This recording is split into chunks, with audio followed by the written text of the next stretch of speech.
नमस्कार दोस्तों। हम लोग अपनी चर्चा जो शुरू किए थे यूपीपीसीएस 2021 के क्रैश कोर्स पर और पेपर थर्ड के अंतर्गत विज्ञान एवं प्रौद्योगिकी विषय, जिसका हमने इंट्रोडक्शन वीडियो में एक सिलेबस की परिचर्चा आपके समक्ष किया था कि सिलेबस क्या होगा और सिलेबस को उस रूप में रखने के पीछे कॉन्सेप्ट क्या है। 3 वर्षों के पेपर ट्रेंड एनालिसिस को भी हमने वहां पर ध्यान में रखा, जो 18, 19 और 2020 में पेपर हो चुका है यूपीपीसीएस मेंस का। वहां पर आपने एक बात देखा कि सीधे तौर पर भी साइंस के प्रश्न, विज्ञान एवं प्रौद्योगिकी खंड से जो सीधे तौर पर प्रश्न पूछे जाते हैं पेपर थर्ड के अंदर, साथ में जो इंटरनल सिक्योरिटी है या डिजास्टर मैनेजमेंट है, वहां पर भी साइंस का संबंध अपने आप आ जाता है। विज्ञान प्रौद्योगिकी मतलब तकनीकी खंड से तो प्रश्न है ही डायरेक्टली जो पूछे जाएंगे। 2 प्रकार के प्रश्न हमने सारी चर्चा कर लिया है, तो सभी को इंट्रोडक्शन वीडियो जरूर देखना चाहिए। बिना इंट्रोडक्शन वीडियो देखे तो आपको चीजें क्लियर नहीं हो पाएंगी। सॉरी। लेकिन अगर आपने इंट्रोडक्शन वीडियो देखा होगा तो उसमें हमने कहा कि कुछ प्रश्न तो जो जिसको हम प्रौद्योगिकी का ही हिस्सा मानेंगे वहां पे आएगा। लगभग 125 प्रश्न वाले भी 2-3 प्रश्न और 2-3 प्रश्न वहां पर भी मिल रहे हैं आपको। जो है जो 12 नंबर के प्रश्न है 200 शब्दों वाले, शब्द सीमा वाले 2 प्रकार के प्रश्न आएंगे। एक 8 नंबर के प्रश्न होंगे जो 125 शब्द सीमा में होंगे, 125 शब्दों को में, और दूसरे 200 शब्दों की सीमा में होंगे जो 12 नंबर के होंगे। हमने जो पहला टॉपिक आपके लिए लिया था कि बायोटेक्नोलॉजी, जैव प्रौद्योगिकी, वहां से अपनी आज परिचर्चा शुरू करेंगे। एक तरह से हमने वहीं पर एक बात क्लियर कर दिया था कि बायोटेक्नोलॉजी को शुरू करने के पहले हमको कुछ बायोटेक्नोलॉजी के जो बेसिक कॉन्सेप्ट है उसको समझना पड़ेगा, क्योंकि तभी हम उसके अनुप्रयोगों को, उसके समक्ष चुनौतियों को या अन्य चीजों को हम बेहतर रूप से समझ पाएंगे। हम अनावश्यक रूप से अगर क्या करेंगे कि भाई बिना किसी चीज को समझे और डायरेक्ट आ जाएंगे अपने विषय वस्तु पर। विषय वस्तु का हिस्सा यह भी है, लेकिन अब हम चूंकि हमेशा आनुवांशिक पदार्थ की बात करेंगे, हम किसी रिप्लिकेशन की बात करेंगे, डीएनए रिकॉम्बिनेंट थ्योरी की बात करेंगे, जीनोम परियोजना की बात करेंगे, तो कहीं न कहीं हमको गुणसूत्रों की बात करनी पड़ेगी, हमको डीएनए की बात करनी पड़ेगी, हमको जीन की बात करनी पड़ेगी, हमको आनुवांशिक पदार्थों की बात करनी पड़ेगी। इसलिए इसके बेसिक कॉन्सेप्ट को हम पहले समझेंगे 1-2 लेक्चर में, और उसके बाद सीधे हम अपने विषय वस्तु पर आ जाएंगे। इसी प्रकार से जब हम स्पेस शुरू करेंगे, स्पेस टेक्नोलॉजी, तो उसके बेसिक वाले को पहले बात करेंगे, उसके बाद तो हर एक तकनीकी खंड का जो बेसिक होगा उसको हम पहले समझ लेंगे, फिर उसके एप्लीकेशन को समझेंगे, जिससे दोनों पर हमारी एकदम बराबर पकड़ हो और उस पर हम बेहतर कॉन्सेप्ट बना पाए। पूरी बात समझ गए होंगे हम क्या कहना चाहते हैं। तो आइए हम शुरू करते हैं पहली यूनिट, जिसका नाम है जैव प्रौद्योगिकी। जैव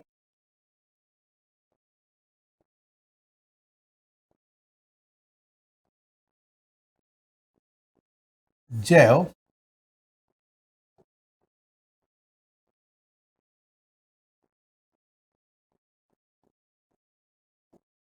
प्रौद्योगिकी मतलब हुआ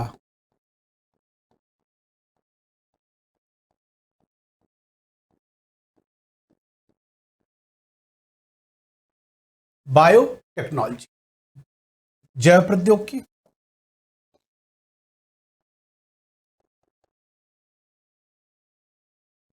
जैव प्रौद्योगिकी क्या है, इन सारी बातों की डिटेल में हम चर्चा करेंगे कि जैव प्रौद्योगिकी अगर हम ऐसे तकनीकी का उपयोग करते हैं जहां पर जीव या उसके किसी भाग का उपयोग तकनीकी स्तर पर करके मानव के लिए हम उपयोगी वस्तु या पदार्थों का निर्माण करते हैं, तो वह होगा बायोटेक्नोलॉजी। क्या कहेंगे कि अगर हम जीव या उसके किसी भाग का उपयोग तकनीकी स्तर पर करके मानव उपयोगी वस्तु या पदार्थ का निर्माण करते हैं तो उसी को हम बायोटेक्नोलॉजी कह सकते हैं या कहते हैं। बायोटेक्नोलॉजी के विभिन्न रूप हैं। आप देखेंगे कि भाई कृषि के क्षेत्र में बायोटेक्नोलॉजी काम कर रहा है, आप चिकित्सा के क्षेत्र में कर रहा है, दवाओं के क्षेत्र में कर रहा है, खाद्य एवं प्रसंस्करण उद्योगों के क्षेत्र में कार्य कर रहा है, पर्यावरण के क्षेत्र में कर रहा है, इसके क्षेत्र भिन्न भिन्न हैं, उसकी चर्चा हम वहां पर करेंगे। दूसरी बात कि जैव प्रौद्योगिकी की एक सामान्य परिभाषा लिखने के बाद हम कहां पर आ जा रहे हैं, सीधे हम इसके बेसिक कॉन्सेप्ट पर पहले आएंगे और फिर हम इसके जो अन्य चीजें हैं उसको समझेंगे। तो यहां पर हम पहली बात कह सकते हैं कि जैव प्रौद्योगिकी है क्या। तो जैव प्रौद्योगिकी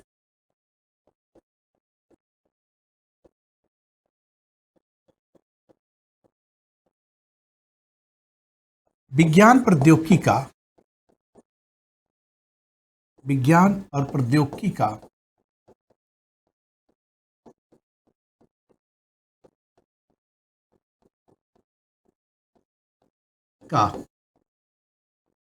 वह क्षेत्र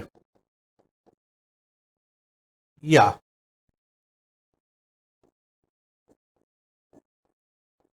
विषय वस्तु है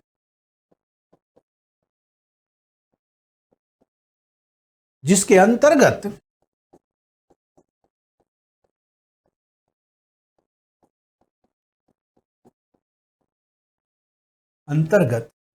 जीव या उसके किसी भाग का या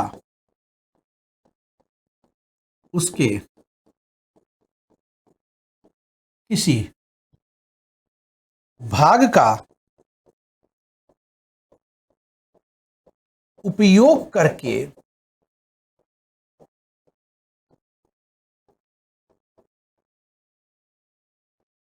मानवोपयोगी वस्तु पदार्थ का निर्माण किया जाता है। एक सिंपल सी परिभाषा भी हम दे रहे हैं, बाद में इसको और अभी हम डिटेल में समझेंगे कि जैव प्रौद्योगिकी बायोटेक्नोलॉजी विज्ञान एवं प्रौद्योगिकी का वह क्षेत्र है या विषय वस्तु है जिसके अंतर्गत जीव या उसके किसी भाग का उपयोग करके मानवोपयोगी वस्तु पदार्थ का निर्माण किया जाता है। ठीक है, यहां पर वह क्षेत्र है जिसका उपयोग किसी प्रौद्योगिकी विज्ञान और प्रौद्योगिकी का वह क्षेत्र है या विषय वस्तु है जिसके अंतर्गत जीव या उसके किसी भाग का उपयोग तकनीकी स्तर पर, यहां पर एक शब्द थोड़ा सा और हमको इस यहां पे ऐड कर लेना चाहिए कि तकनीकी स्तर पर करके मानव उपयोगी वस्तु या पदार्थों का निर्माण किया था। और परिभाषाएं हम अभी इसमें बाद में देंगे। अब तकनीकी की बात शुरू करने के पहले हमको इसमें जो सबसे महत्वपूर्ण बात समझना है कि जैव प्रौद्योगिकी से जुड़े कुछ महत्वपूर्ण कॉन्सेप्ट, बेसिक कॉन्सेप्ट, या यहां पर आप ऐसे कह सकते हैं कि जैव प्रौद्योगिकी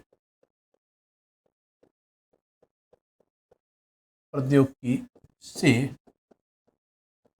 जुड़े कुछ महत्वपूर्ण विषय वस्तु,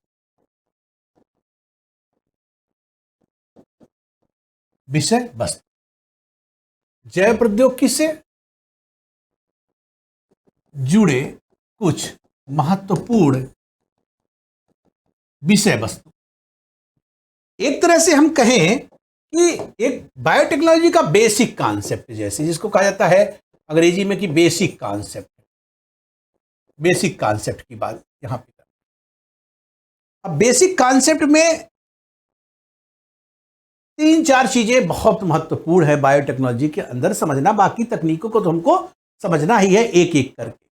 पहली बात यहां पर हम करते हैं, पहली बात वह है न्यूक्लियस या केंद्रक। न्यूक्लियस या केंद्रक।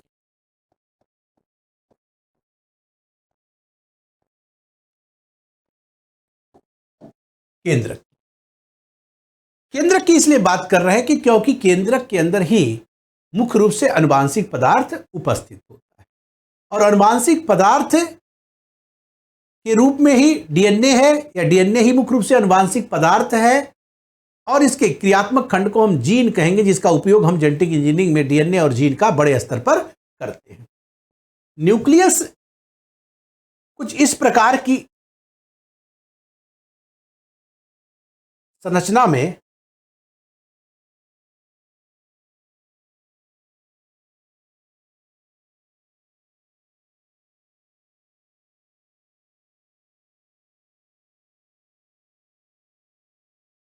इस प्रकार की संरचना में है, जैसे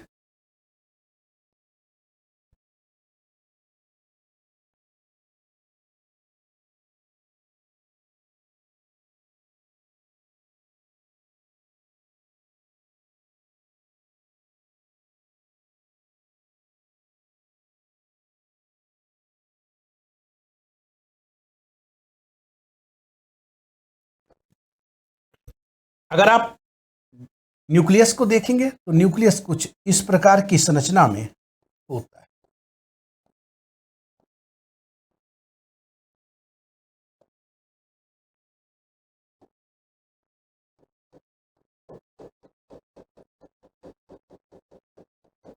किसी भी न्यूक्लियस के केंद्रक के 4 भाग हम लोगों ने पढ़ा है कि इसके 4 भाग होते हैं। कितने भाग होते हैं? 4 भाग होते हैं।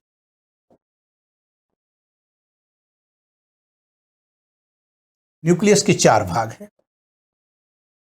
सबसे बाहर ये है nuclear membrane. Nuclear membrane, basic बातें पढ़ लिया जाए, फिर अभी तुरंत अपने समझ में चीजें आने लगेंगी। न्यूक्लियर मेम्ब्रेन, या जिसको कहते हैं केंद्रक झिल्ली। केंद्रक झिल्ली। दूसरा, इसके अंदर का जो लिक्विड है, तरल पदार्थ है, इसको हम कहेंगे न्यूक्लियोप्लाज्म। न्यूक्लियोप्लाज्म, या हिंदी में इसको कहते हैं केंद्रक द्रव्य। इसके अंदर पाया जाता है न्यूक्लियोलस, या केंद्रिका। या केंद्रिका, केंद्रिका पाया जाएगा। ठीक है। और इसमें जो आप जालवत संरचना में देख रहे हैं, इसको कहते हैं हम क्रोमैटिन नेटवर्क। क्रोमैटिन नेटवर्क, या क्रोमैटिन फाइबर भी कह देते हैं, क्रोमैटिन धागे।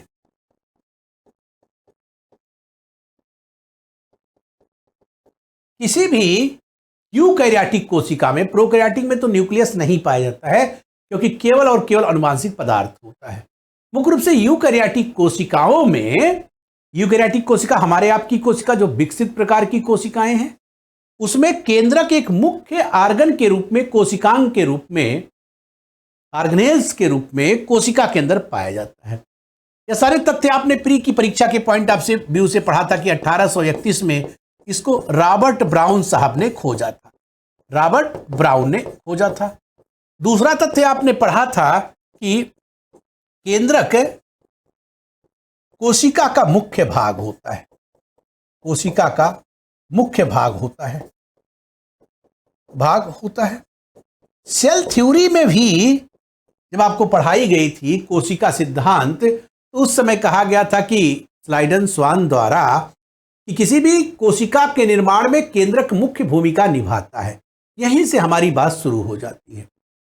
किसी भी कोशिका के निर्माण में, सेल के निर्माण में केंद्रक मुख्य भूमिका निभाता है। क्यों भाई? क्योंकि केंद्रक के अंदर पाया जाता है अनुवांशिक पदार्थ, और अनुवांशिक पदार्थ पर ही जीवन निर्माण की सारी सूचना लिखी गई है। जीवन निर्माण की सारी सूचना कहां है? जीवन निर्माण से आशय प्रोटीन सिंथेसिस की सारी सूचना कहां लिखी गई है? उसी हमारे अनुवांशिक पदार्थ पे।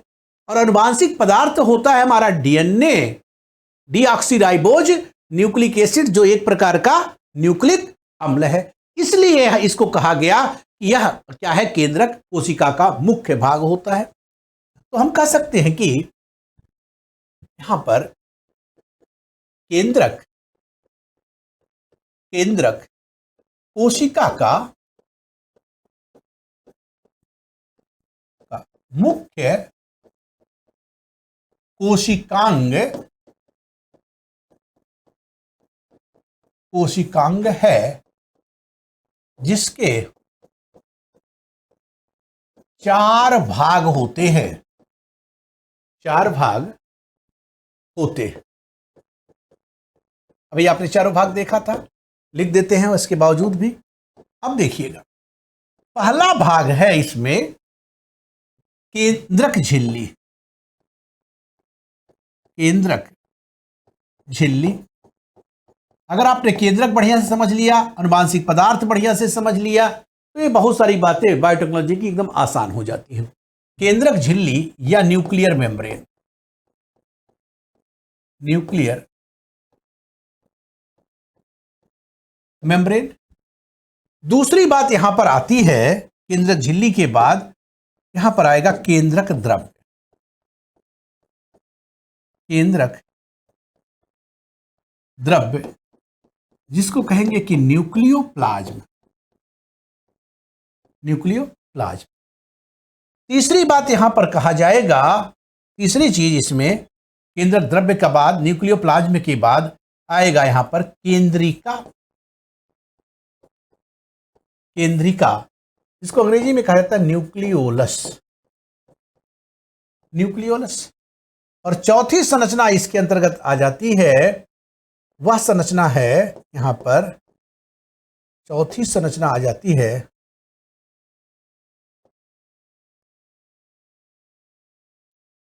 चौथी संरचना यहां पे आ जाएगी कि क्रोमैटिन धागे।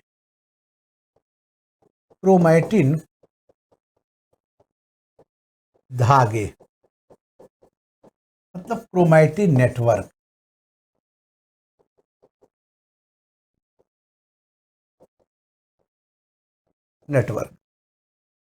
क्रोमैटिन धागे। यहां पर आप देखिएगा कि हमने कहा कि किसी भी केंद्रक के 4 मुख्य भाग हो गए। सबसे बाहर एक आवरण है जो पोरस भी है, छिद्रित भी है, या पोर है, छिद्र है। ये वाली संरचनाएं क्या है? छिद्रित संरचना है, पोर है। पोर इसलिए दिया गया है, छिद्र इसलिए दिया गया है, नेचर ने इसके अंदर बनाया क्योंकि इसी के माध्यम से जो मटेरियल का है, जो इसके अंदर का द्रव्य है, न्यूक्लियोप्लाज्म बेसिकली तो प्रोटोप्लाज्म ही होगा, जीव द्रव्य। जीव द्रव्य कोशिका के अंदर 2 भागों में डिवाइड रहता है। और जब सेल चैप्टर आपने पढ़ा होगा तो एक पूरे सेल के अंदर पाया जाता है और उसका कुछ हिस्सा केंद्रक के अंदर पाया जाएगा, न्यूक्लियस के अंदर पाया जाएगा।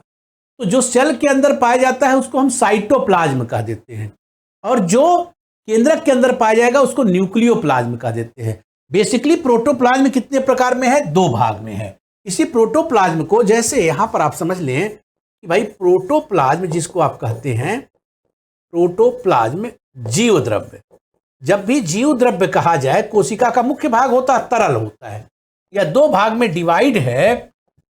2 भाग में डिवाइड है। एक को हम कह रहे हैं साइटोप्लाज्म, और दूसरे को कहते हैं न्यूक्लियोप्लाज्म। अब तो समझ में आ गया होगा, न्यूक्लियोप्लाज्म। और न्यूक्लियोप्लाज्म को हमने क्या लिखा है? केंद्रक द्रव्य। केंद्रक द्रव्य हिंदी में कहेंगे केंद्रक द्रव्य, और साइटोप्लाज्म को कहेंगे कोशिका द्रव्य। लिख देते हैं भाई, नहीं तो बाई चांस हिंदी कहीं नहीं लिखा गया, कोशिका द्रव्य, साइटोप्लाज्म। तो कोशिका के अंदर एक तरल भरा है पूरा, वह पूरा तरल होता है जीव द्रव्य, प्रोटोप्लाज्म। और उसको कवर करने के लिए कोशिका में तो भाई प्लाज्मा लेमा होगी, या पौधों में उसके ऊपर भी एक सेलवाल पाई जाएगी। सामान्य रूप से हमारे आप में जंतुओं की कोशिका में प्लाज्मा मेम्ब्रेन या प्लाज्मा झिल्ली, प्लाज्मा लेमा उपस्थित रहेगा। तो उसमें जो मटेरियल पूरे कोशिका में है उसको आप कहते हैं कोशिका द्रव्य, और उसी जीव द्रव्य का जो हिस्सा न्यूक्लियस में आ गया उसको कहते हैं न्यूक्लियोप्लाज्म या केंद्रक द्रव्य। क्लियर बात होगा इतना? अब जो न्यूक्लियर मेम्ब्रेन है, जो न्यूक्लियोप्लाज्म है, और इस पूरे न्यूक्लियोप्लाज्म को ढकने के लिए न्यूक्लियो मेम्ब्रेन है, और इसमें एक तीसरी संरचना है न्यूक्लियोलस केंद्रिका। इसी में मुख्य रूप से आरएनए का संश्लेषण होता है, आरएनए का सिंथेसिस होता है। और चौथी जो महत्वपूर्ण भाग है यही है क्रोमैटिन धागे, और बेसिकली यह होता है क्रोमोजोम गुणसूत्र। या हम ऐसे कह दें यही क्रोमैटिन नेटवर्क ही सेल डिवीजन के समय गुणसूत्रों का निर्माण करते हैं, और गुणसूत्र किसी भी जीव में क्या होते हैं, समान होते हैं। कोई कंफ्यूजन तो नहीं है। अब हमने कहा कि केंद्रक कोशिका का मुख्य भाग है, क्योंकि इसमें अनुवांशिक पदार्थ पाया जाता है। और अनुवांशिक पदार्थ किस रूप में है, रियल में तो क्रोमैटिन धागों के रूप में है, क्योंकि यही गुणसूत्र बनाएगा। और गुणसूत्र का निर्माण किससे हुआ है, मुख्य रूप से अनुवांशिक पदार्थ डीएनए से। हिस्टोन प्रोटीन भी होगा उसमें, लेकिन मुख्य रूप से क्या पाया जाएगा, डीएनए पाया जाएगा अनुवांशिक पदार्थ के रूप में, जिसका नाम है डीऑक्सीराइबोज न्यूक्लिक एसिड। डीएनए क्या है, एक प्रकार का न्यूक्लिक अम्ल है। तो कुछ पॉइंट हम नोट करते चलें, क्योंकि बेसिक बातें हैं। यहां पर पहली बात हमने क्या कहा कि केंद्रक कोशिका का हमें तैयारी कर रहे हैं कि पूरे बायोटेक्नोलॉजी को कैसे आगे समझना है। कैसे समझना, जैसे हम बोलेंगे न्यूक्लियस तो आप पूरी बात समझ जाएं, डीएनए कहें तो पूरी बात समझ जाएं, अनुवांशिक पदार्थ कहें तो पूरी बात समझ जाएं। इसके लिए यह बात है। तकनीकी विषय है भाई, इतिहास और ज्योग्राफी या पॉलिटी की तरह से है नहीं कि सबको यह बात पता है। कई सारे लोगों को, मान लीजिए 8 ग्रुप के हैं वो है, तो बातें समझने में समस्या आती है। केंद्रक कोशिका का मुख्य भाग होता है, मुख्य भाग होता है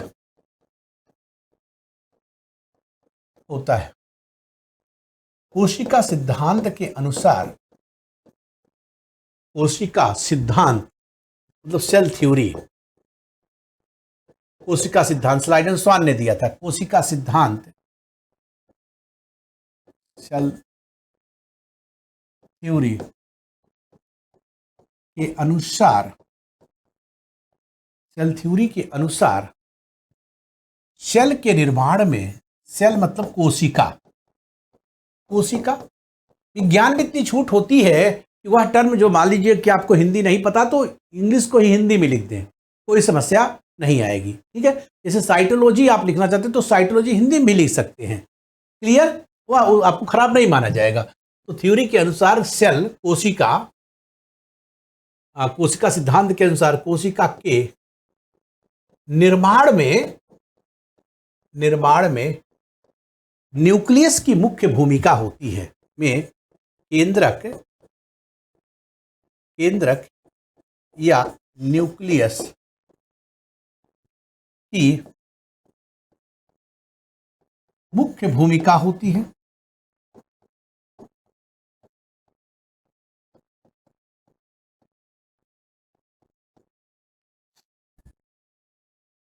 क्या होती है,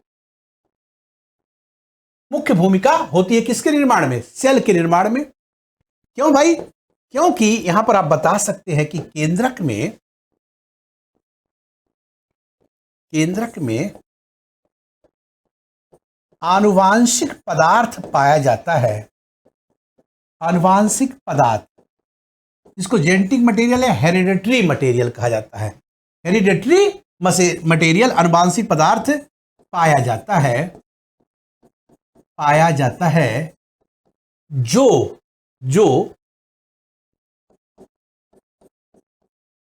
जीवन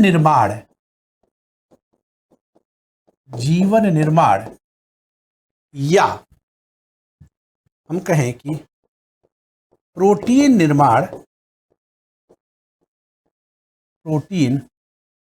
निर्माण की सभी आवश्यक सूचनाओं को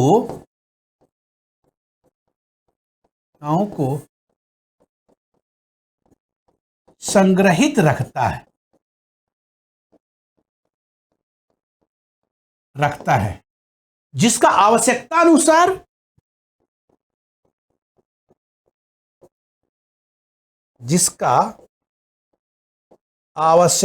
अनुसार प्रयोग करके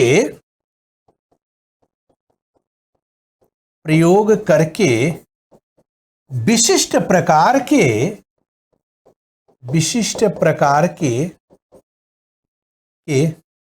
प्रोटीन एवं अन्य गुणों का निर्माण करता है। आनुवांशिक गुण कौन से होते हैं? जो पीढ़ी दर पीढ़ी स्थानांतरित होते हैं, ऐसे गुणों को हम क्या कहेंगे? हेरेडिटरी कैरेक्टर कहेंगे, आनुवांशिक गुण कहेंगे। क्या कहा गया? पूरी बात में कहा गया कि न्यूक्लियस कोशिका का मुख्य भाग है। किसका भाग है? मुख्य भाग है। कोशिका सिद्धांत, सेल थ्योरी, जिसको स्लाइडर और स्वान ने दिया था, के अनुसार सेल कोशिका के निर्माण में न्यूक्लियस मुख्य भूमिका निभाता है। केंद्रक में आनुवांशिक पदार्थ पाया जाता है जो जीवन निर्माण या प्रोटीन निर्माण की सभी आवश्यक सूचनाओं को संग्रहित करता है, अपने पास रखता है, और जिसका आवश्यकतानुसार प्रयोग करके विशिष्ट प्रकार के प्रोटीन एवं अन्य गुणों का निर्माण करता है। बाद में वही गुण हमारे शरीर पर प्रदर्शित हो जाते हैं, क्योंकि आनुवांशिक पदार्थों के 4 बेसिक गुण होते हैं। अभी हम उसको समझने वाले हैं। 4 बेसिक गुण होते हैं क्या क्या? रिप्लिकेशन का, स्टोरेज ऑफ इंफॉर्मेशन का, यहां पर एक्सप्रेशन का और म्यूटेशन का। मतलब क्या हुआ कि भाई जिसको कहा गया है द्विगुणन का गुण, स्टोरेज ऑफ इंफॉर्मेशन, सूचनाओं का संग्रहण, प्रोटीन कैसे बनेगा, रंग रूप आकार कैसा होगा सीधे, और उसका प्रदर्शन शरीर पर हो जाए, एक्सप्रेशन, और अंतिम में म्यूटेशन मतलब उत्परिवर्तन का। ये 4 गुण उसके अंदर होते हैं। तो केंद्र के आनुवांशिक पदार्थ पाया जाता है जो जीवन निर्माण या प्रोटीन निर्माण की सभी आवश्यक सूचनाओं को संग्रहित रखता है, इसका प्रयोग करता है। अब देखिएगा, केंद्रक के अंदर उपस्थित केंद्रक के अंदर उपस्थित केंद्रक के अंदर उपस्थित क्रोमैटिन धागे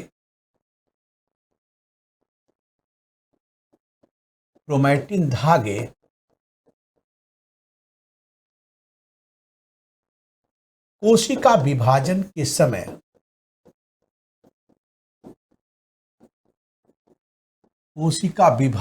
समय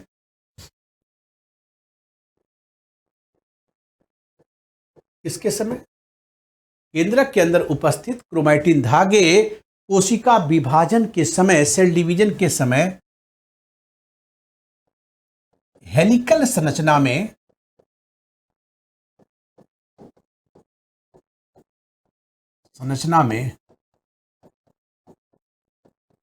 परिवर्तित होती हैं। हेलिकल मतलब राड जैसी संरचना में परिवर्तित होती है, जिन्हें गुणसूत्र या क्रोमोजोम कहा जाता है। जिन्हें गुणसूत्र या क्रोमोसोम कहा जाता है। क्लियर बात हो गई? इतनी बात तो समझ में आ गई होगी। हमने क्या कहा? केंद्रक के अंदर उपस्थित जो क्रोमैटिन धागे होते हैं वही सेल डिवीजन के समय विभाजित हो जाते हैं, और विभाजित होने के बाद एक हेलिकल संरचना में परिवर्तित होते हैं, जिन्हें हम क्रोमोजोम या गुणसूत्र के नाम से जानते हैं। क्या कहते हैं? उन्हें गुणसूत्र कहते हैं। और यह क्या होता है? यह धागे नुमा संरचना, गुणसूत्र, जो क्रोमैटिन धागे हैं, यह आनुवांशिक पदार्थ होता है। बेसिकली क्या होता है? इस धागे नुमा पदार्थ में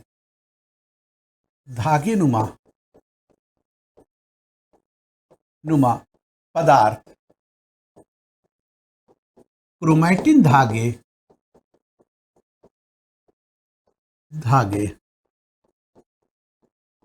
आनुवांशिक पदार्थ होता है।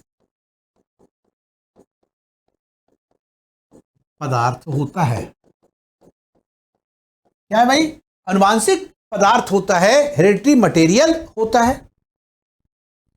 ठीक है।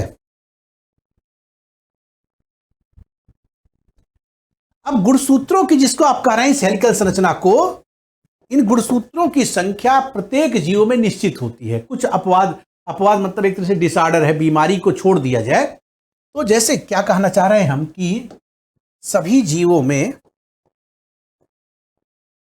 सभी जीवों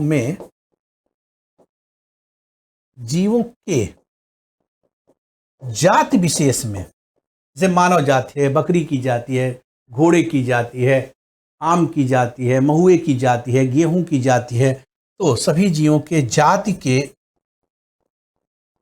संदर्भ में, सभी जीवों के जाति के संदर्भ में गुणसूत्रों की संख्या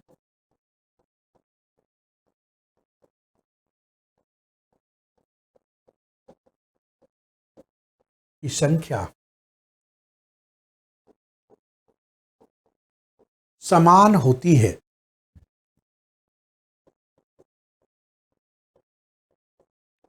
जैसे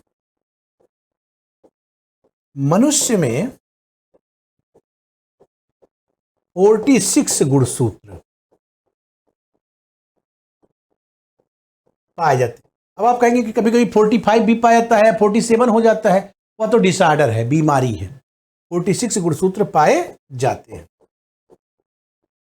अब इस 46 गुणसूत्र में भी 2 प्रकार के गुणसूत्र पाए जाते हैं। ठीक है, यहां पर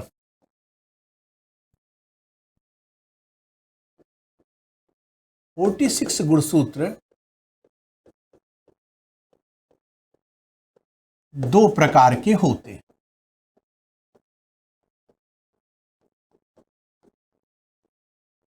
क्या होते हैं? 2 प्रकार के होते हैं। क्या हैं 2 प्रकार के? एक को आप कहते हैं ऑटोट्रॉफ्स,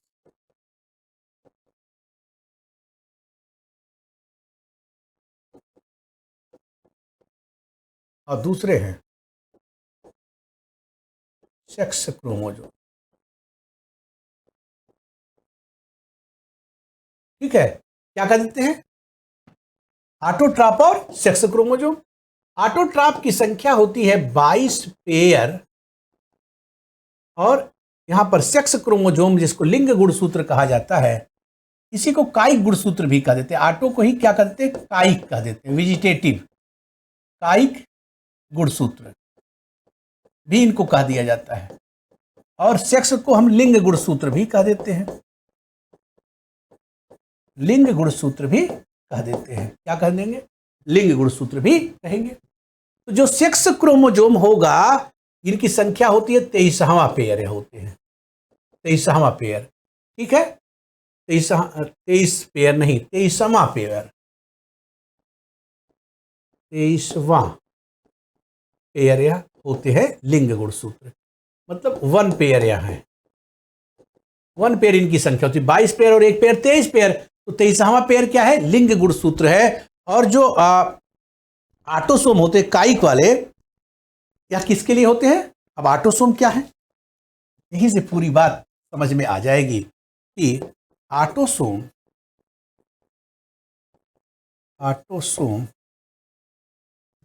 क्रोमोसोम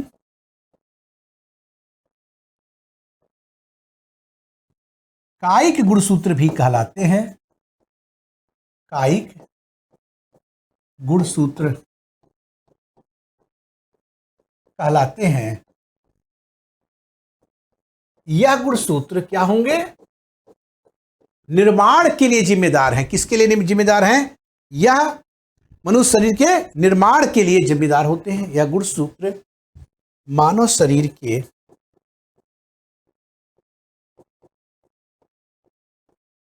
के निर्माण के लिए जिम्मेदार है।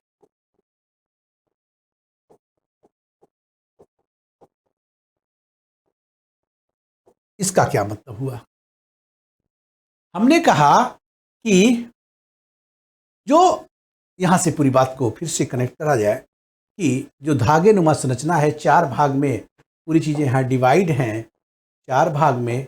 और जो यह धागे नुमा संरचना है, जिसको हम क्या करें? क्रोमैटिन नेटवर्क करें, क्रोमैटिन धागे करें, या बेसिकली अनुवांशिक पदार्थ हैं, और यही गुणसूत्रों का निर्माण करेंगे। कब करेंगे? सामान्य परिस्थितियों में, जिस समय सेल का डिवीजन नहीं होता है, यह धागे नुमा संरचना में बने होते हैं, हिस्टोन प्रोटीन और डीएनए के बने रहते हैं मनुष्य में। तो यहाँ पर या बाद में यही गुणसूत्र का निर्माण कर देते हैं।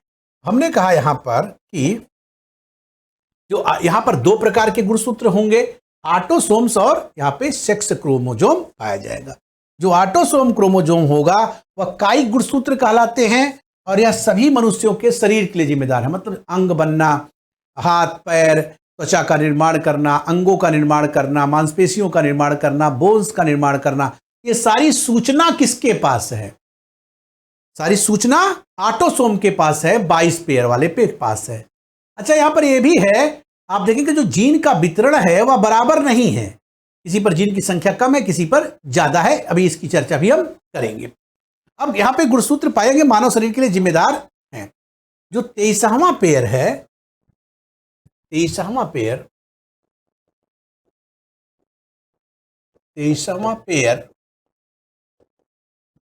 लिंग गुणसूत्र होता है। लिंग गुणसूत्र होता है और यही लिंग निर्धारण करता है। लिंग निर्धारण मतलब मेल और फीमेल, मेल एंड फीमेल।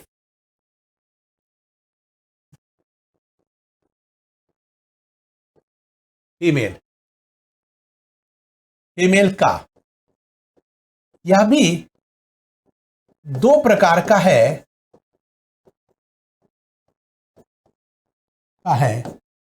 एक है इसमें यक्स, यक्स मतलब मेल के अंदर होगा, फीमेल के अंदर होगा। अगर यक्स एक्स है तो फीमेल के अंदर, और अगर यक्स वाई है तो ये क्या होगा? ये मेल के अंदर होगा भाई, मेल के अंदर होगा। लेकिन यहां पर एक बात बड़ी दिलचस्प है कि लड़का होगा कि लड़की होगा, इसका निर्धारण करने के लिए पुरुष जिम्मेदार है। क्यों? क्योंकि लिंग निर्धारण के लिए मुख्य रूप से मेल और फीमेल बनाने के लिए वाई क्रोमोसोम जिम्मेदार है। क्योंकि भाई एक्स एक्स तो फीमेल के पास भी है और मेल के पास एक एक्स है, दूसरा वाई है, दूसरा वाई है। अब अगर फर्टिलाइजेशन की क्रिया में जो गुणसूत्र, जो स्पर्म आ रहे हैं, उसमें पिता के द्वारा उस गुणसूत्रों में अगर एक्स को दिया गया, एक्स को दिया गया, तो माता के द्वारा तो फीमेल के द्वारा हमेशा एक्स एक्स दिया जाएगा, तो दोनों एक्स आएगा, तो ऐसे कंडीशन में लड़की आ जाएगी। लेकिन अगर यहां पर वाई दे दिया गया तो लड़का आएगा।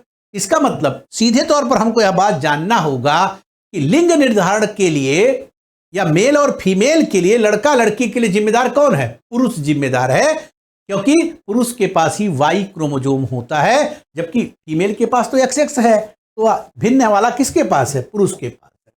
तो यहां पर हम जिम्मेदार किसको बता दें भाई कि लड़के या लड़की के लिए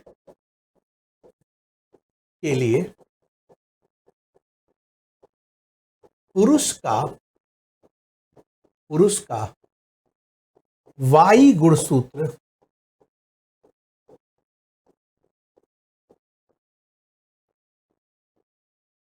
क्रोमोसोम जिम्मेदार होता है। सब बेसिक बातें चल रही हैं, जिम्मेदार होता है। यहां तक की बात समझ में आ गई होगी। अब यहां पर हमने क्या कहा कि गुणसूत्र बनते किससे हैं? तो मुख्य रूप से गुणसूत्र के बनने में दो चीजें। गुणसूत्र का निर्माण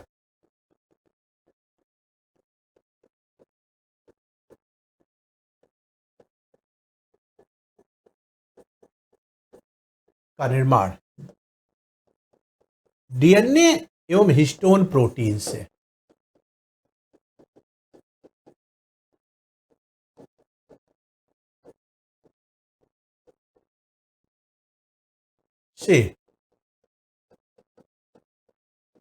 होता है, जिसमें से डीएनए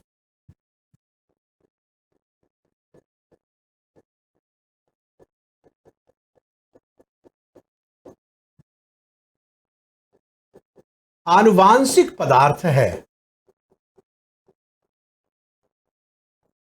पदार्थ होता है, जबकि हिस्टोन प्रोटीन हिस्टोन प्रोटीन आनुवांशिक पदार्थ नहीं है।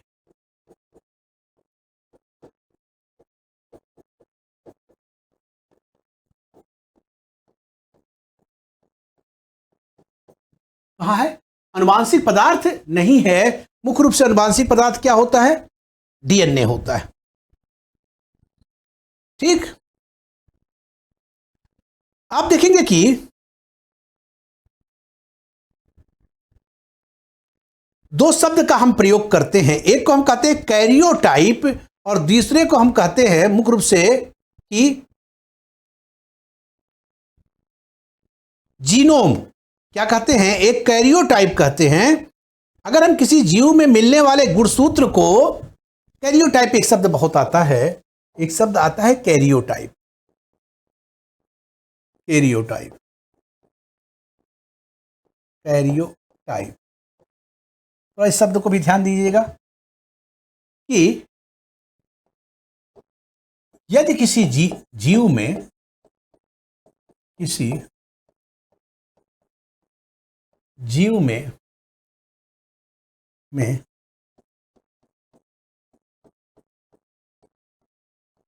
मिलने वाले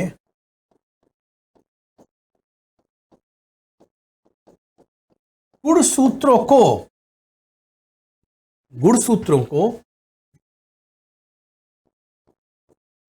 लंबाई के घटते हुए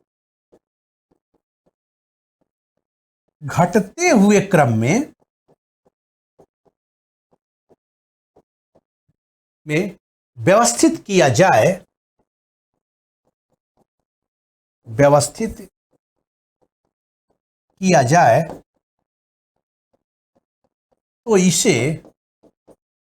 तो इसे कैरियोटाइप कहा जाता है।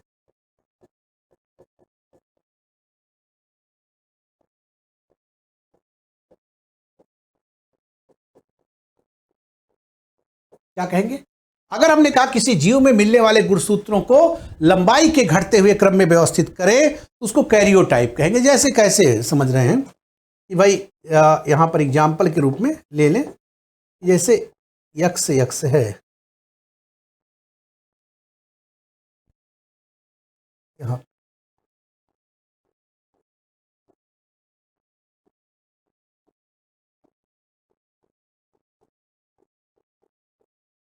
मतलब क्या हो रहा है? यहां पे घटते क्रम में आ रहा है, घटते क्रम में आ रहा है। यहां पर घटते हुए क्रम में व्यवस्थित किया जाए तो इसको हम कैरियोटाइप के नाम से जानेंगे। क्लियर?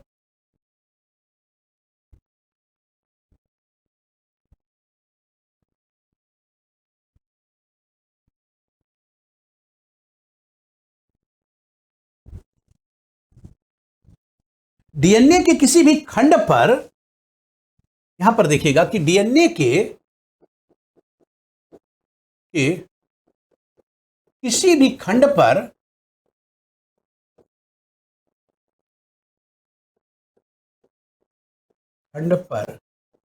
निश्चित आनुवांशिक सूचनाएं, इसलिए तो डीएनए को काटा और जोड़ा जाता है। डीएनए के किसी भी खंड पर निश्चित आनुवांशिक सूचनाएं, आनुवांशिक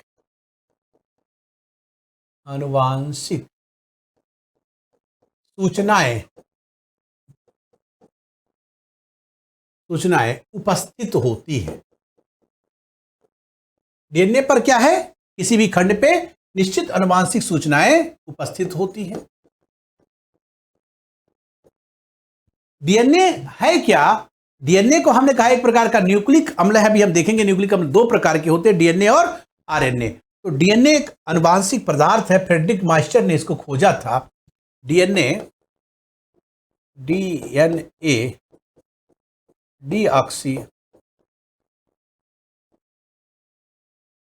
राइबोन्यूक्लिक या रिबोन्यूक्लिक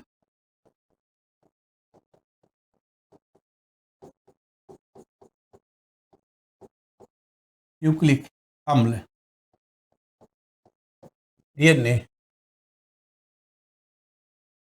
एक प्रकार का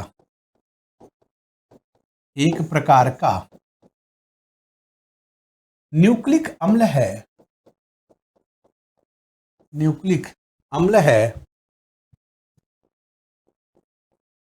जिसे आनुवांशिक पदार्थ कहा जाता है।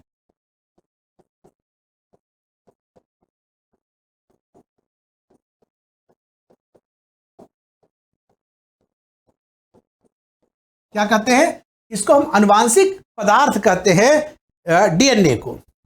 और यह समस्त जीवों की आनुवांशिक एक तरह से पदार्थ है। कुछ अगर हम वायरस वगैरह को छोड़ दे और अगली पीढ़ी में लक्षणों को यह ले जाता है। आनुवांशिक पदार्थ है, एक प्रकार का आनुवांशिक पदार्थ है जिस पर समस्त सूचनाएं भी हमने किसका कहा था? सूचनाएं जीवन निर्माण की। इसकी जीवन निर्माण की। जीवन निर्माण से मतलब क्या है? जीवन निर्माण मतलब यहां पे प्रोटीन निर्माण है, रंग रूप भी है इसमें, प्रोटीन निर्माण।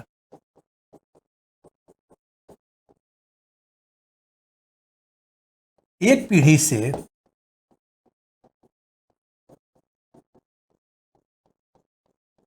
दूसरे पीढ़ी में ले जाता है। क्या है? एक पीढ़ी से दूसरे पीढ़ी में ले जाता है।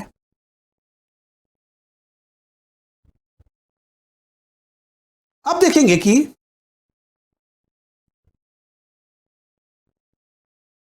जीन क्या है। डीएनए पर क्या है? जीन इसकी क्रियात्मक इकाई होती है। चाहे तो इसको भी बता दें कि डीएनए, वैसे या तो प्री का विषय है कि डीएनए की खोज वगैरह तो यहाँ पे हमको नहीं पढ़ना है, ये तो हम प्री में पढ़ लेते। खोज बस जान लीजिएगा, फ्रेडरिक मास्टर ने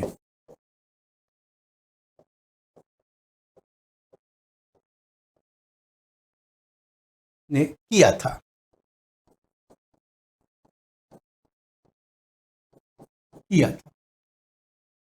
डीएनए का जो क्रियात्मक खंड है, सारी एक एक लाइन बहुत महत्वपूर्ण है। डीएनए का जो क्रियात्मक खंड होगा, क्रियात्मक खंड फंक्शनल यूनिट, मतलब क्या हुआ इसका? जीन होता है। क्या होता है? जीन होता है। मतलब कहने का है डीएनए की न्यूनतम लंबाई है, डीएनए की न्यूनतम लंबाई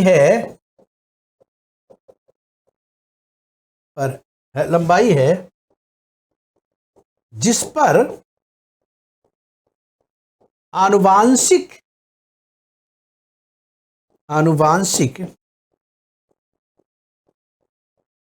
सूचनाएं अंकित हैं। इसे आनुवांशिक इकाई कहा जाता है। एकदम जो शब्द कह रहे हैं एकदम उसको स्पष्ट रूप से समझना जरूरी है। इकाई कहते हैं। पूरी बात को पुनः रिकॉल करके फिर आगे। यहां तक की बात तो समझ गए थे कि गुणसूत्र दो प्रकार के होते हैं। एक को हम कहते हैं ऑटोट्राफ्स और दूसरे को कहते हैं कि सेक्स क्रोमोजोम या ऑटोसोम्स उसको कहेंगे, और दूसरे को सेक्स क्रोमोजोम कहेंगे। क्या हमने लिखा है भाई? ऑटोट्राफ लिख दिया है, वो सॉरी, यहाँ पे ऑटोसोम कहा जाता है इसको ना, यहाँ पर ऑटोसोम और दूसरे को कहा जाता है सेक्स क्रोमोजोम। तो जो इकाई गुणसूत्र कहते हैं ऑटोसोम को, और इसको क्या कहते हैं? सेक्स क्रोमोजोम कहा जाता है। अब 23वां पेयर 22 पेयर ऑटोसोम है जिसको हमने कायिक गुणसूत्र भी कहा है, और यही हमारे निर्माण की सूचना को ढोता है। निर्माण मतलब रंग, जो हमारा आकार है या विभिन्न प्रकार के अंग बनने हैं, इसकी संबंधित सूचना इस पे लिखी है, इस ऑटोसोम पर लिखी है। और जो सेक्स क्रोमोजोम है, लिंग गुणसूत्र है, वह लिंग निर्धारण करता है, मेल और फीमेल उससे बनते हैं। अब लिंग गुणसूत्र एक्स हो सकता है या तो एक्स वाई होगा। अगर एक्स है तो फीमेल है, एक्स वाई है तो मेल है। अब लड़का या लड़की बनने के लिए तो पुरुष जिम्मेदार होता है। हमने कहा किसी जीव में मिलने वाले गुणसूत्र को लंबाई के घटते क्रम में व्यवस्थित कर दें तो उसे हम कैरियोटाइप कहा जाता है, क्योंकि सभी गुणसूत्रों का आकार समान नहीं होता। डीएनए के किसी भी खंड का पर एक निश्चित आनुवांशिक सूचनाएं प्राप्त होती हैं। डीऑक्सीराइबो न्यूक्लिक एसिड एक प्रकार का न्यूक्लिक अम्ल है जिसे आनुवांशिक पदार्थ भी कहते हैं और जिस पर समस्त सूचनाएं जीवन या प्रोटीन निर्माण का एक पीढ़ी से दूसरे पीढ़ी में ले जाई जाती हैं। डीएनए की खोज फ्रेडरिक मास्टर ने किया था और डीएनए का जो फंक्शनल यूनिट है वह जीन है और डीएनए की न्यूनतम लंबाई है एक तरह से डीएनए जिस पर कोई न कोई आनुवांशिक सूचना लिखी हुई है। इसलिए अंतिम रूप से वही ले जाता है, सबसे छोटी यूनिट के रूप में जीन होगा। जैसे मानव में 25,000 जीन पाए जाते हैं, उपस्थित होते हैं। अब जीन को हमने कहा कि क्या कहेंगे, आनुवांशिक इकाई के रूप में भी जाना जाता है, आनुवांशिक इकाई के रूप में उसको समझा जाता है। अब अगली बात यहां पे आती है, अगली बात कि जैसे कि भाई हमने कहा कि आनुवांशिक पदार्थ, डीएनए हमारा आनुवांशिक पदार्थ है। अब आनुवांशिक पदार्थ के किसी भी 4 बेसिक कैरेक्टर होते हैं। आनुवांशिक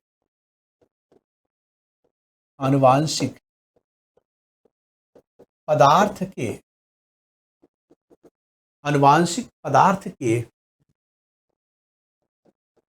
4 मुख्य लक्षण होते हैं। याद रखिएगा इसको, जब भी आनुवांशिक पदार्थ कहा जाए तो 4 लक्षण तो तुरंत समझ जाए कि ये रहेंगे ही रहेंगे, अनिवार्य लक्षण है। आनुवांशिक पदार्थ के 4 मुख्य लक्षण होते हैं। 4 तो लक्षण रहेगा ही रहेगा, और किसी भी जीव का आनुवांशिक पदार्थ क्यों ना हो, कोई जरूरी नहीं मनुष्य का, किसी का भी होगा तो 4 रहेगा। पहला क्या रहेगा भाई? पहला इसके अंदर गुण होता है रिप्लिकेशन का।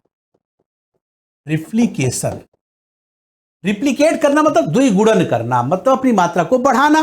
पहले लिख लेते हैं क्या करना, रिप्लिकेशन मतलब द्विगुणन का गुण। दूसरा करेक्टर इसका, दूसरा करेक्टर होता है कि भाई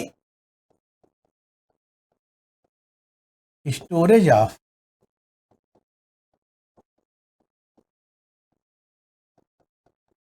इंफॉर्मेशन,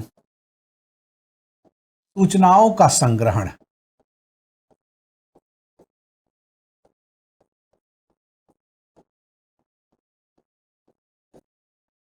सूचना का संग्रहण, स्टोरेज ऑफ इंफॉर्मेशन। तीसरा इसका गुण होता है एक्सप्रेशन, हिंदी में कहेंगे प्रदर्शन। और चौथा गुण होता है यहां पर, चौथा गुण होता है म्यूटेशन,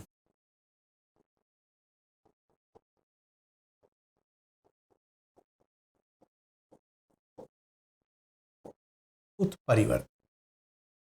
हमने कहा कि डीएनए हमारा आनुवांशिक पदार्थ है। कुछ जीवों में आरएनए भी होता है, वायरस वगैरह में आनुवांशिक पदार्थ किसके रूप में होता है? आरएनए के रूप में होता है। अब कोई भी अगर आनुवांशिक पदार्थ है तो 4 गुण उसके जरूर होंगे। इसको तो एकदम गांठ बांध के रखना है कि रिप्लिकेशन करना मतलब वह आनुवांशिक पदार्थ अपनी मात्रा को 2 गुना कर सकता है, बढ़ा सकता है। इसीलिए देखते होंगे वायरस का जब आरएनए किसी के शरीर में पहुंचता है तो वह क्या करता है? वायरस तो सिर्फ आनुवांशिक पदार्थ है और कुछ भी नहीं है उसके पास, कोशिका उसका तो है नहीं, सेलुलर स्ट्रक्चर तो है नहीं। तो वायरस के केस में क्या है, जब किसी के शरीर में पहुंचता है तो क्या पहुंचेगा? मुख्य रूप से आनुवांशिक पदार्थ, और सामान्य रूप से उसका आनुवांशिक पदार्थ डीएनए आरएनए दोनों होता है, या डीएनए होगा या तो आरएनए होगा। जैसे कोरोना का तो आरएनए है, कोरोना का आरएनए है, पोलियो का तो आरएनए है, या एड्स का आरएनए है, एचआईवी वायरस का, इन्फ्लुएंजा का आरएनए है, लेकिन जैसे हेपेटाइटिस का डीएनए है, पॉक्स वालों का डीएनए है। तो यह सीधे शरीर में जब पहुंचेगा तो वह अपनी मात्रा को रिप्लिकेट करेगा, मतलब जितनी मात्रा बढ़ाएगा, 1 का 2 किया, 2 से 4 किया, 4 का 8 किया, रिप्लिकेट करता जाएगा, और जितनी बार रिप्लिकेट करेगा उतने वायरस पनपते जाएंगे। तो द्विगुणन करना। दूसरा है कि इस आनुवांशिक पदार्थ पर क्या होगा? स्टोरेज ऑफ इंफॉर्मेशन होगा, सूचनाओं का संग्रहण किया जाएगा। मतलब सूचना किसकी है?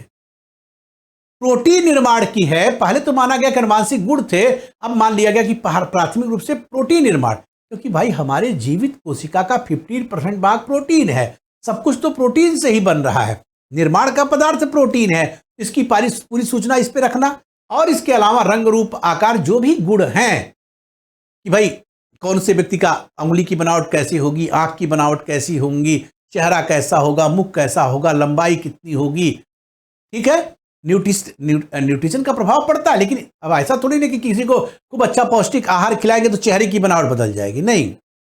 मोटा ताजा हो सकता है, बनावट नहीं बदलेगी, आंखों की बनावट नहीं बदलेगी, कान नहीं बदलेगा, उंगलियां नहीं बदलेंगी, नाखून का आकार नहीं बदलेगा। हर आदमी यूनिक है, यूनिक है। और उसकी यूनिक आइडेंटिटी क्या है? डीएनए ही है।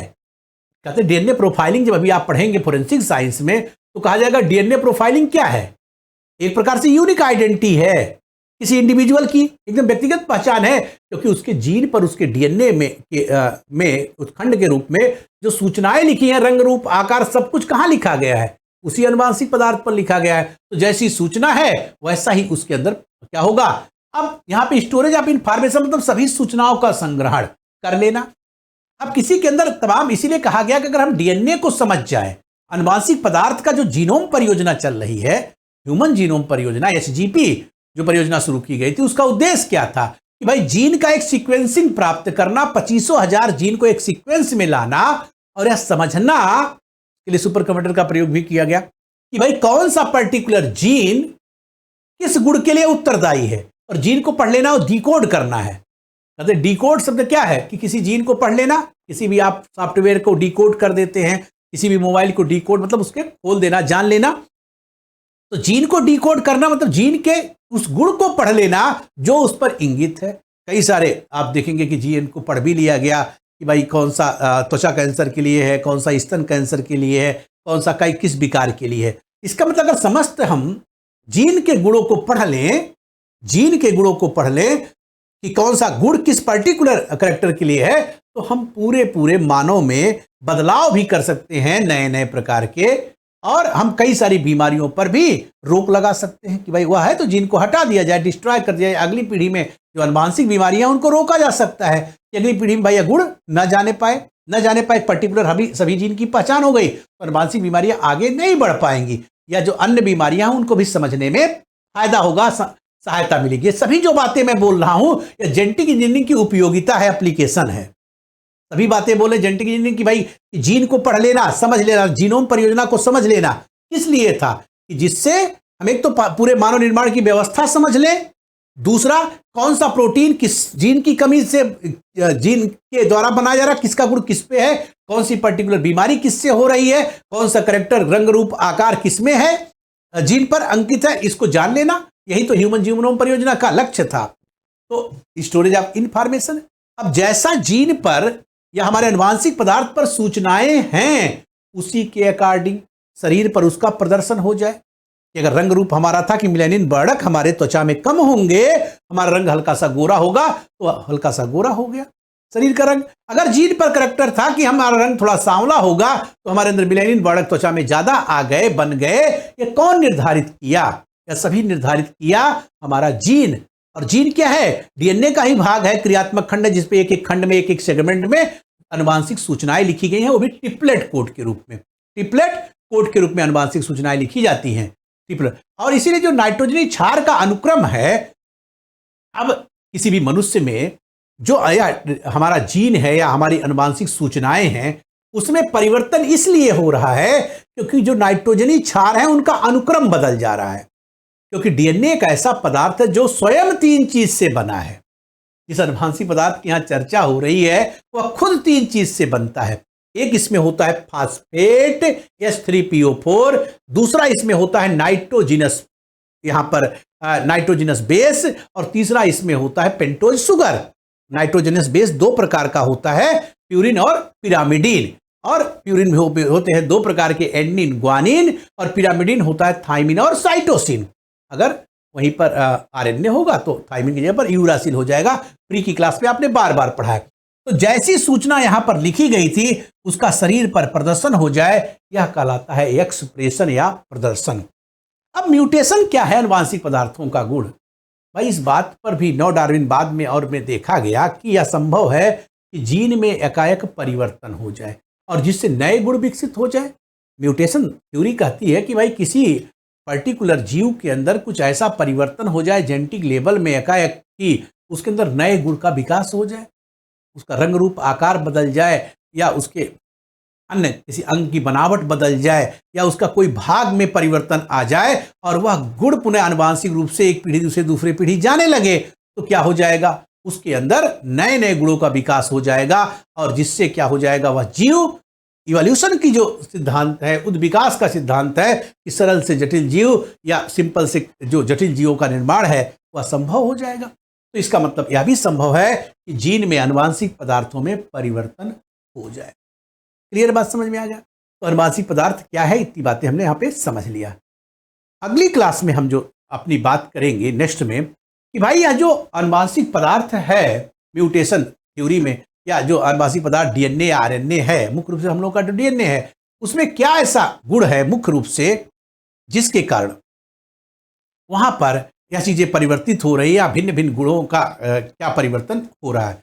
यह सारे सिद्धांत जो हम बात कर रहे हैं, अभी मातृत्व प्रभाव की व्याख्या आप आराम से यहाँ से कर लेंगे, मातृत्व प्रभाव यहाँ से समझ में आपको आ जाएगा।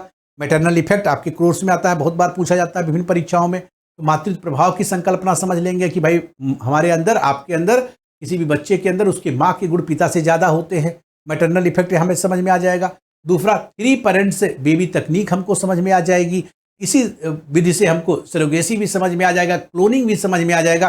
तो कई सारी चीज़ें अब यहाँ से निकलने वाली हैं। तो चलिए मिलते हैं नई क्लास के अंदर और आगे की चीज़ों को डिस्कस करते हैं कि भाई आनुवांशिक पदार्थ होता क्या है। ठीक है, थैंक यू।